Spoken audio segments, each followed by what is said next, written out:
Welcome aboard Vision Airlines Flight number 2021. I am Charna Rainey-Blanding of Healing to Heal Worldwide Ministry. And I'm Tiffany Francis of Save So You Can Spin. Together we will be departing from the gate of depression in order to reach Destination Purpose.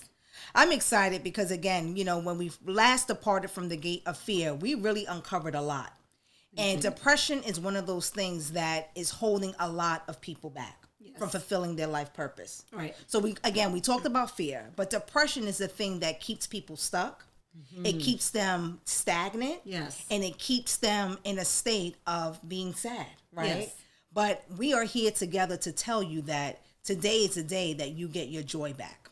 Today is the day that you embark on life's journey and you fulfill it to your fullest potential because there is more to you. Yes. There is more for you. Depression, let's talk about it. Let's talk about it. What do you think, when you think about depression, what is the first thing that comes to mind?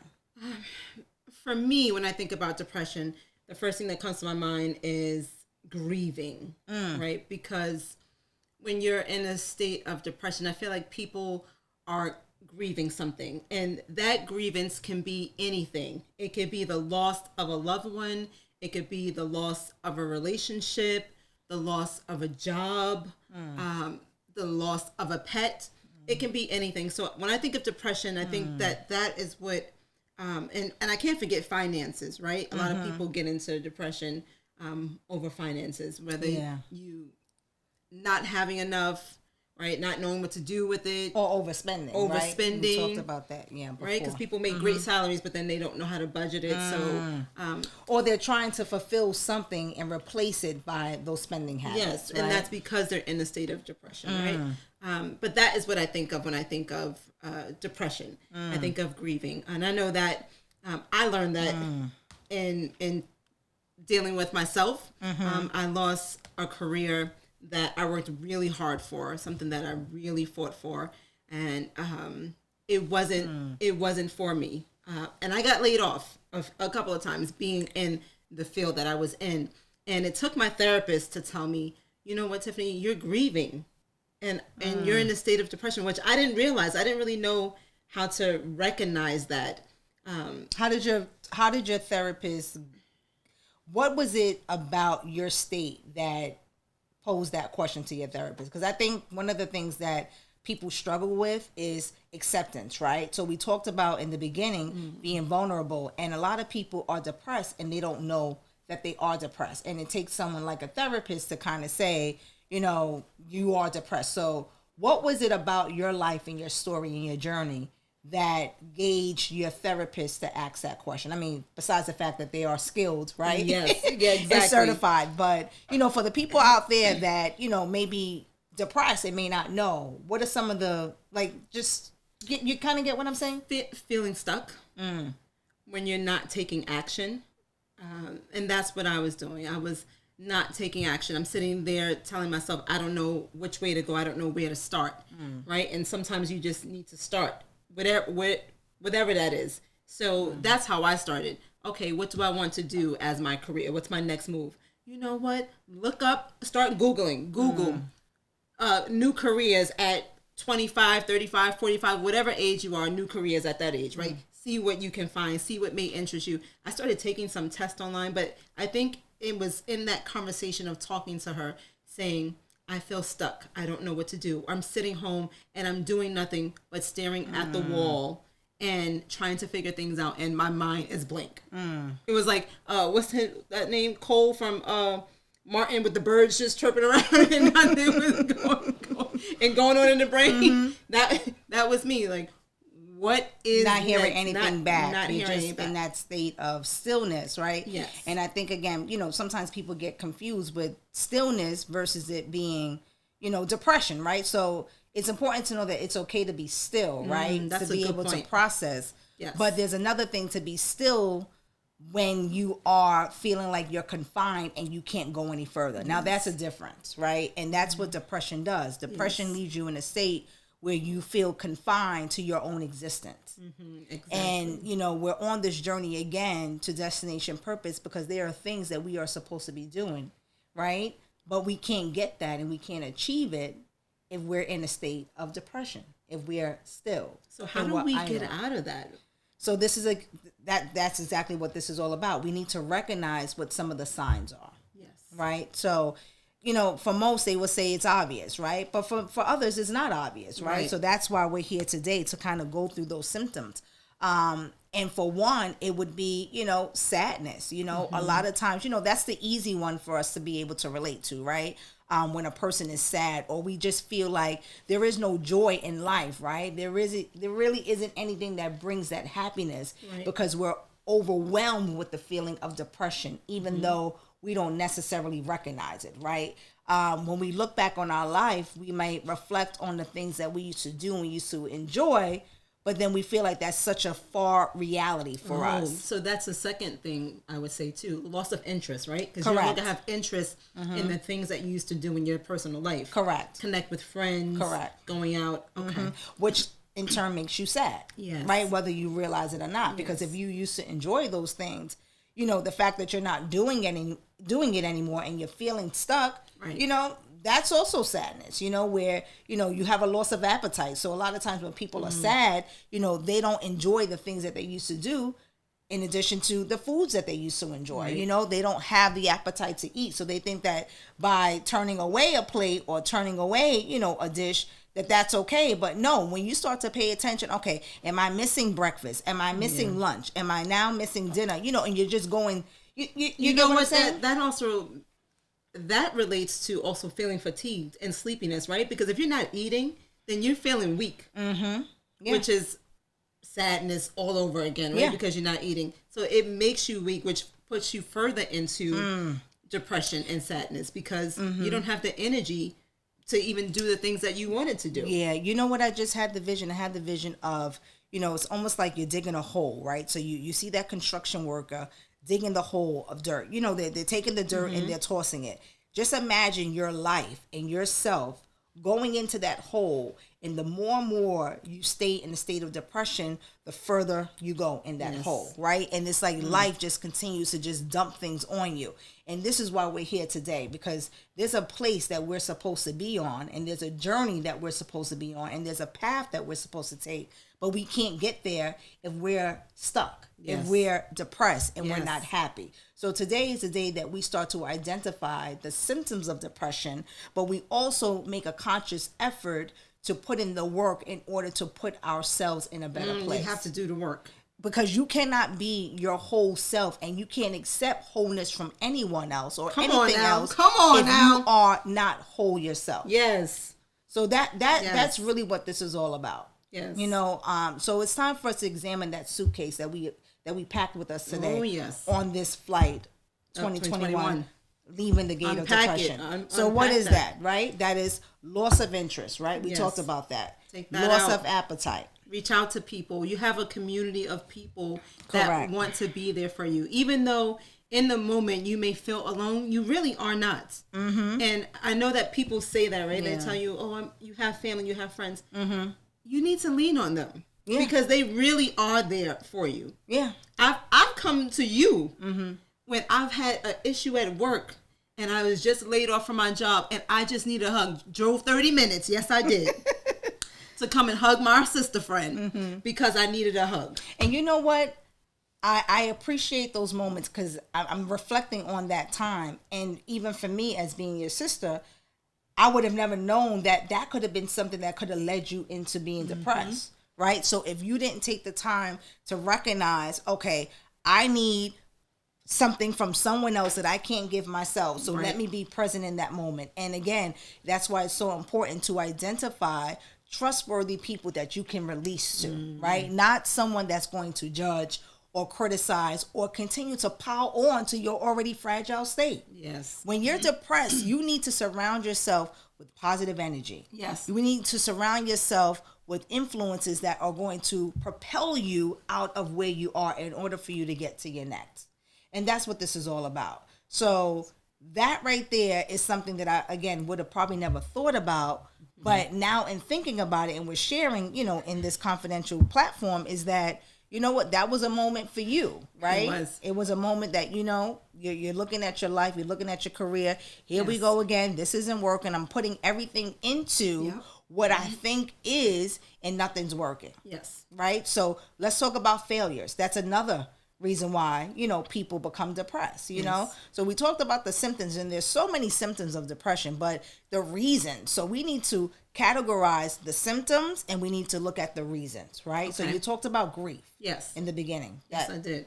I talked about grief in terms of, again, career, because that's where I've had most of my grievances. And I mean, the biggest one was also losing my dad in 2020, not to COVID, but in a trucking accident. And I was grieving multiple things. So my dad, losing my dad, and a career that I worked so hard to get into that wasn't working for me. My dad was one of the people that actually told me, this is not working for you.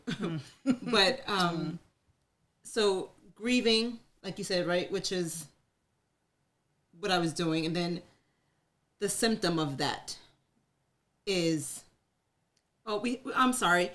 We have a live audience here, and we actually have a hand being raised. We have a question from the audience. Yes, well, how did you get out of it? What did you do? What steps did you take? So the question was, how did I get out of it? And what steps did I take, for those that couldn't hear that? How I got out of it was, to Charna's point earlier, connecting with people. I made sure that you have to have a group of people, like you said, that you can rely on and you can trust. And that is what I did. I relied on my group. And they know, I don't know how to say it. They let me be in my moments and be in my space. They gave me the space, but not too much space. I don't know how else to say that, but they let you be who Tiffany was in that moment and is, and that's key. They did. Right? They would call me, reach out, and I'm like, how are you feeling? I was honest with my feelings. I'm not feeling great today. I'm sad today. Oh, I'm getting emotional talking about it. I need a moment. I would say, I'm sad today. And they were like, okay. So what else is going on? All right. And I'm watching Wendy Williams, right? So I would say that. We love Wendy. and then they would let me say it. If I felt like talking about it, I would say more. If not, we would be on to the next subject. But having the people that let me be me, that is how I got out of it.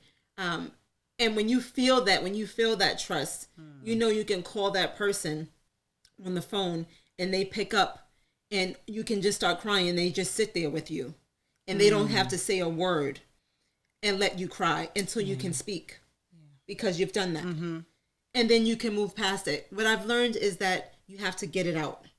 If you don't get it out, it festers and it grows into depression. Yes. That's exactly what we're talking about. You have to get it out. So that is how I was able to get out of it, by my circle, where they come and they would sit with me right in my place, with me not showering for a day. TMI, but it's okay. It is TMI. I'm an oversharer. You'll get to see that. But sit with me and just be there. Okay, a second question. Yes. What if you don't have a circle of friends? That's a good question. That is a great question. The question is, what if you don't have a circle of friends? Do you want to take that on? I mean, one of the things that we talked about as we departed the gate of fear is you need to start to become your own best friend.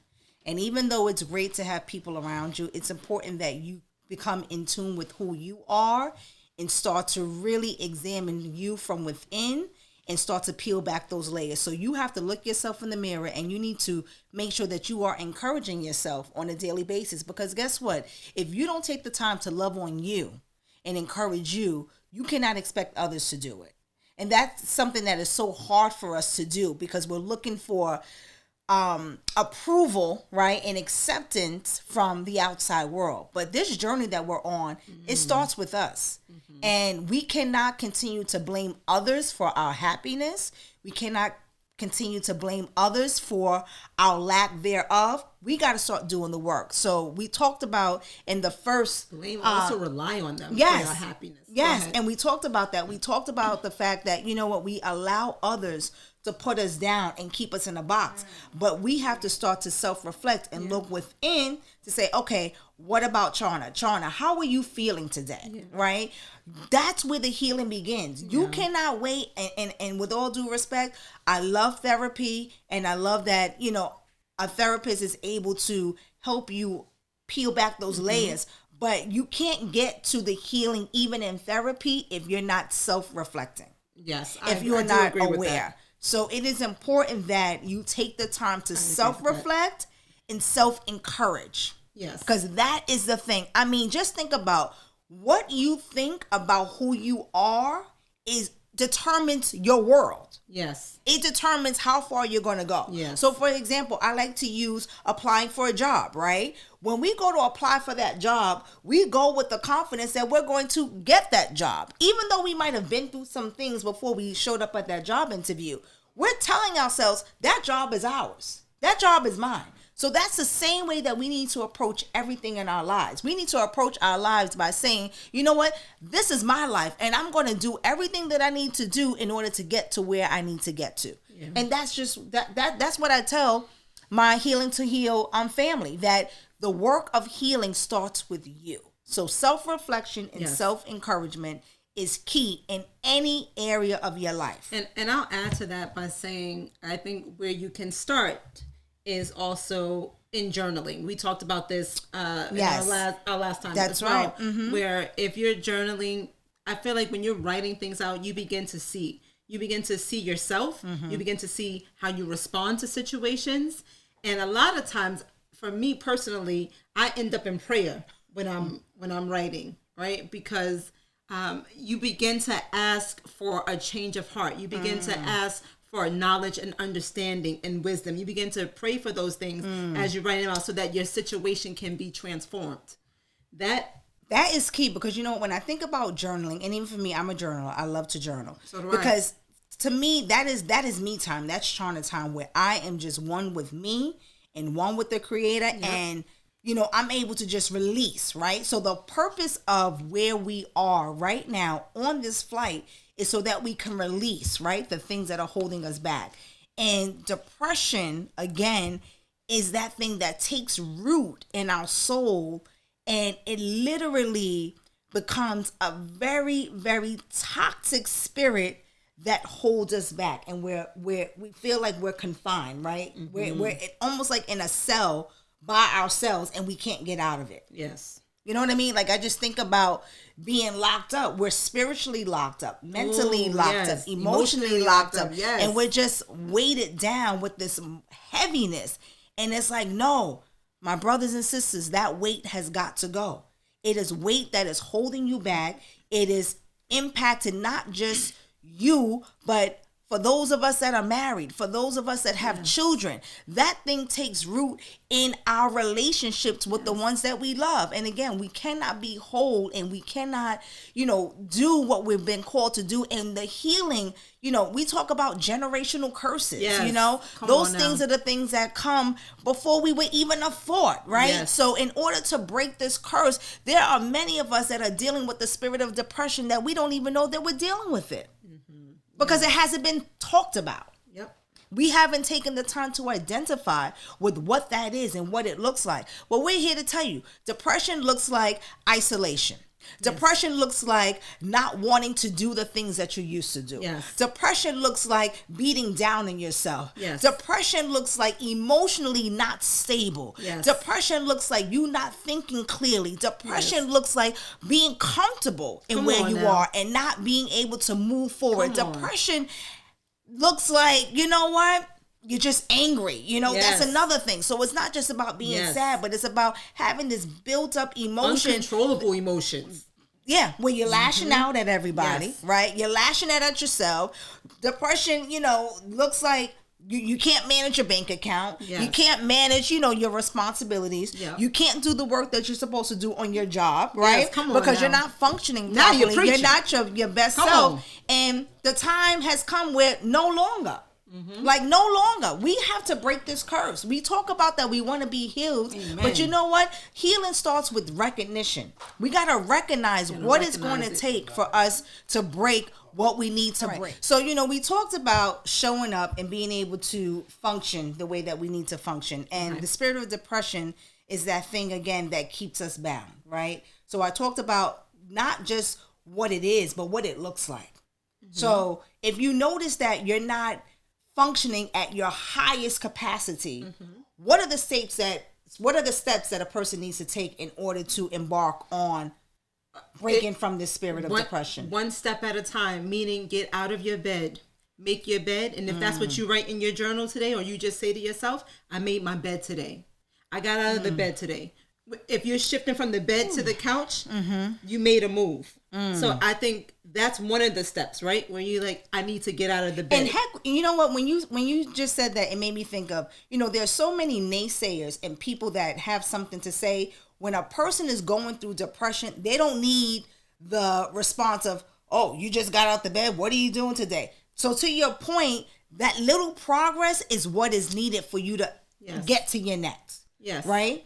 You need to do something each day that's going to bring you closer to achieving your best self, right? And I think that's what we need to be more compassionate to each other, right? We need to ask people, if somebody tells you I just got out of the bed, instead of going straight to that comment, like you said, how you feeling today? Why don't you ask that question? And you know what? How they doing?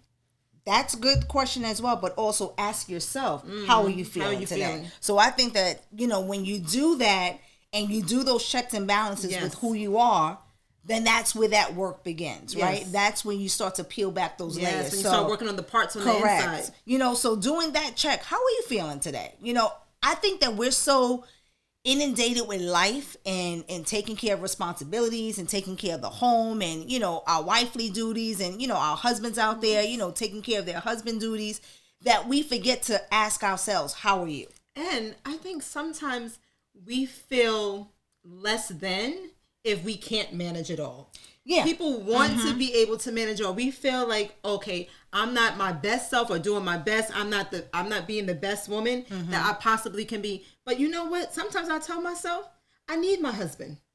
I do. I need today. Okay. I need him. No, I cannot sit here and work on quarantine for 12 hours and cook dinner and do laundry because I want to be deemed superwoman. No, thank you. You know what? I need him. Yeah, and then when you do that, again, that we talked about that hole, and we talked about, going deeper into that hole. When you start to pile on more than you can handle, then you start to sink. Yes. Right, and then you're unhappy, and then you feel like then you start to resent your spouse. Yes. You start to resent your children, and those are the things that it's important that we do temperature checks. Yes, right. I like that. Take your temperature every day. See how you're doing. Tune out the noise that's around you. Tune out your kids. Tune out that voice on the inside. Tune out everything around you, and just take a moment every single day to say, "How are you?" And even when you go to bed, before you go to bed, how many of us take the time to self-reflect on the day and how we're feeling? Because we go to bed with all that stuff that we're trying to work out and manage, and then guess what? We wake up the next day dealing with that same stuff, and it becomes multiplied every single day. I told you last time, I would go to bed, and my day would start going through my mind. I'm going through everything, and I would get chest pain. I went to see a heart doctor who told me, you do not have a problem. It's stress. It is stress. Yeah. What are you thinking about before you go to bed? Yeah. And so many of us do that. Yes. And we cause more health problems on ourselves without even realizing it. Yes. Right? And then if you're not good, you can't take care of nobody. No one else is good. So self-care is important. So, we're on this journey of Destination Purpose because, we need to self-reflect. So self-care is so, so, so important. So if we tell you nothing else today, it is to take care of yourself.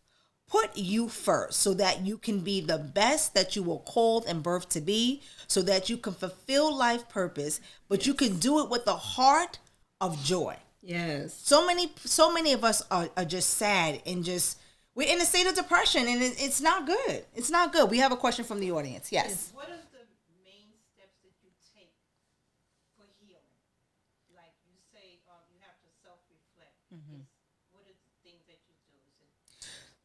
Go ahead.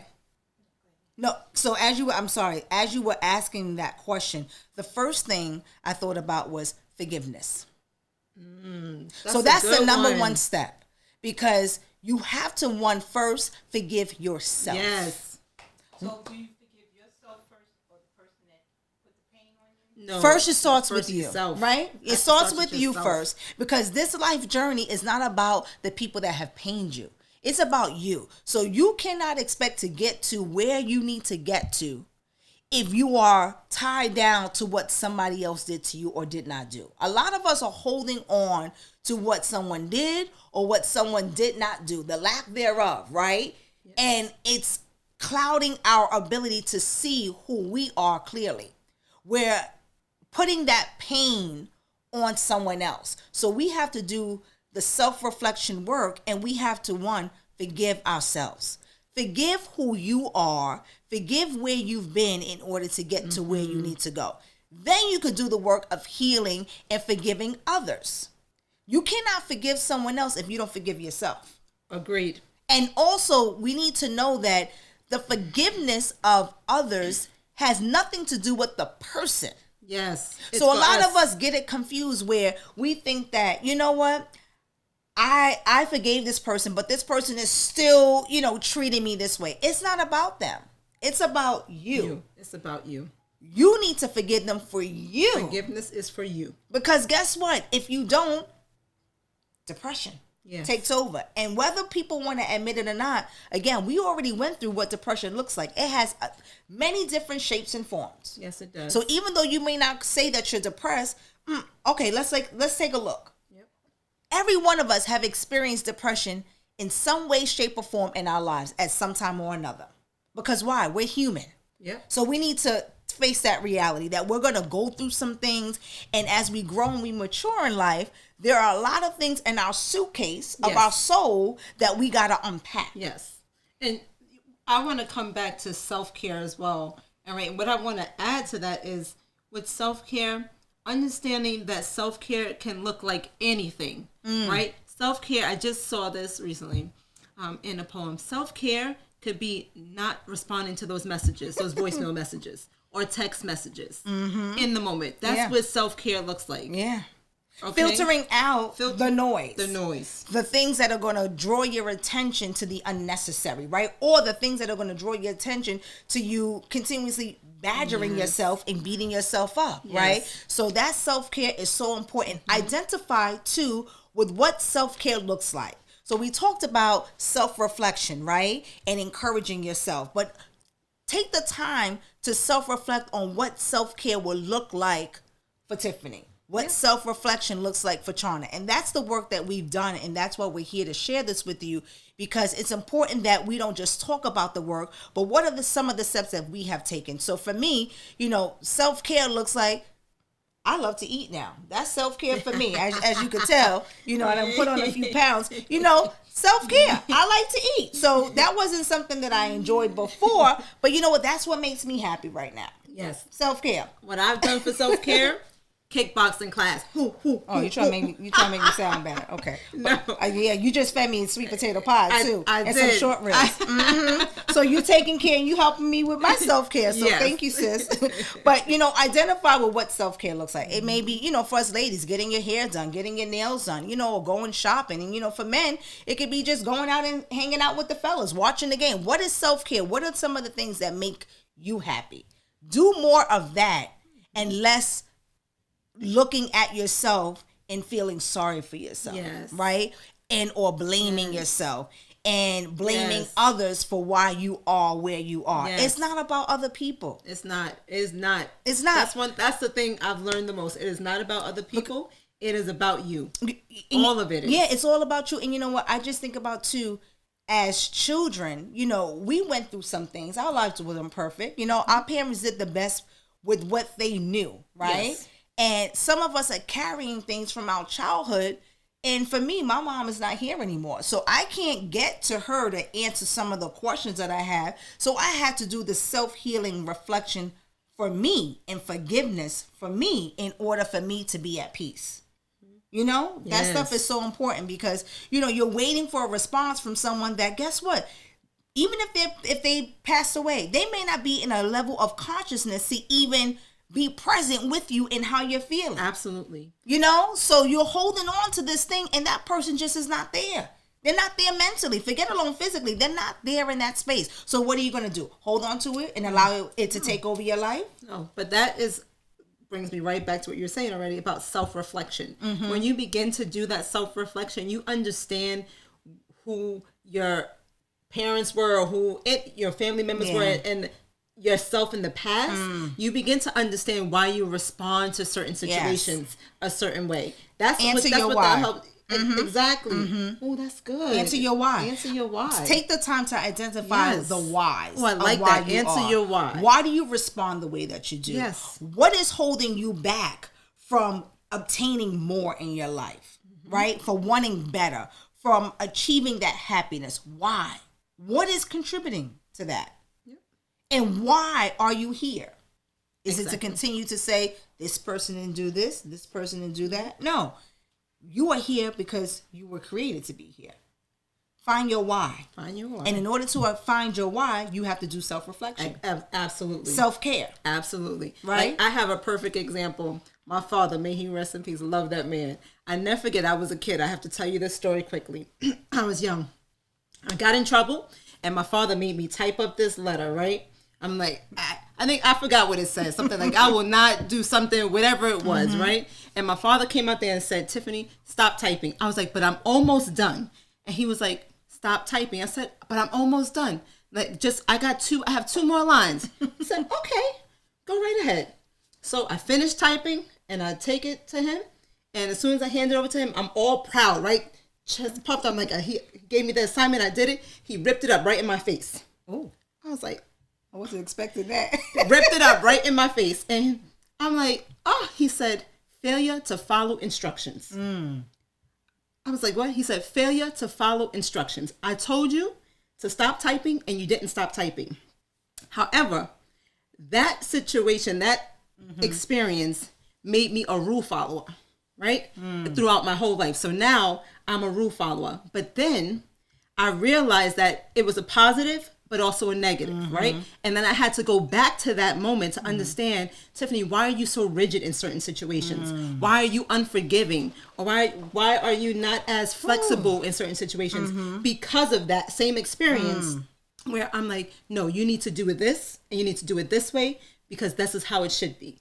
Okay. So when you again, self-reflection, as I began to do that, I began to relax a little bit once I understood where my rigidness came from. A level of awareness. Yes, is key. self-aware. So the more you do the healing, the more things start to reveal themselves to you. And it could be things that were way back in your past, like your childhood, that you're now dealing with now in your 40s, right? Yes. And you're saying, that experience from when I was 10, this is why I'm this way. So that is so important. You know, we talked about, again, as we departed from the gate of fear, you know, you talked about going back to your childhood when you were 8, you know, like your experience of healing from that level of fear, and everything stems from where we were, right? So what has made you the way that you are? Yep. You have to speak to that child on the inside. Correct. You know, even your thought process and how you think about things and how you view the world, but more importantly, how you view yourself. Yes. So that experience with your dad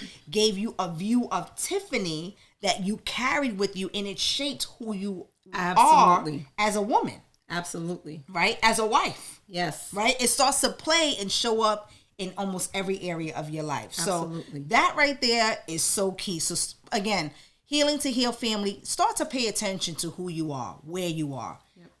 Identify your why, identify your what, and do the work of self-reflection, of self-healing, and self-care. So we're talking to you today because we want you to put you first. We want you to create that self-care routine and regimen, right? We have another question from the audience. Yes. Question: how do you get over being able to forgive others?